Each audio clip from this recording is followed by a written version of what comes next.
ઘણા વર્ષો પહેલાં પાટણ જિલ્લાના ધાયણોજ ગામે ઘનઘોર જંગલો, લીલાછમ ખેતરો અને સાદા પણ શ્રદ્ધાળુ લોકો વસતા હતા. આ ગામના લોકો મહેનતુ હતા, પરંતુ ઘણી વખત દુષ્કાળ, રોગચાળો અને અનિષ્ટ શક્તિઓથી પરેશાન રહેતા. એ સમયગાળામાં ગામ પાસે એક પવિત્ર શક્તિનું વસવાટ માનવામાં આવતું, જહુ માતા.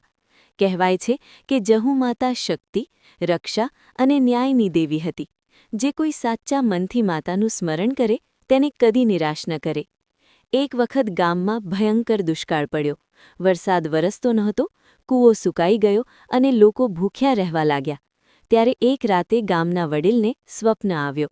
સ્વપ્નમાં એક તેજસ્વી સ્ત્રી પ્રગટ થઈ અને કહ્યું, "હું જહુ માતા છું.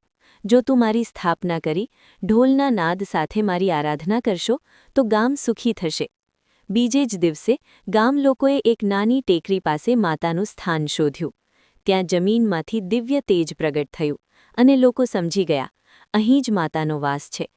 આ જ સમયમાં ગામમાં રહેતો એક નિષ્ઠાવાન અને નિર્ભય યુવાન હતો, ધૂળિયો ઢોલી.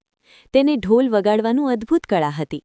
કહેવાય છે કે જ્યારે ધૂળિયો ઢોલ વગાડે ત્યારે હવામાં શક્તિ ભરાઈ જાય. જહુ માતાએ સ્વપ્નમાં ધૂળિયાને આદેશ આપ્યો, "મારા નામે ઢોલ વગાડ, લોકોમાં હિંમત અને શ્રદ્ધા જગાડ." ત્યાંથી ધૂળિયો ઢોલી માતાનો પરમ ભક્ત બની ગયો. કોઈ પણ સંકટ આવે ત્યારે તે માતાના સ્થાન પર ઢોલ વગાડતો અને માતાનું સ્મરણ કરતા. એક વખત ગામ પર અનિષ્ટ શક્તિઓનો ઉપદ્રવ થયો.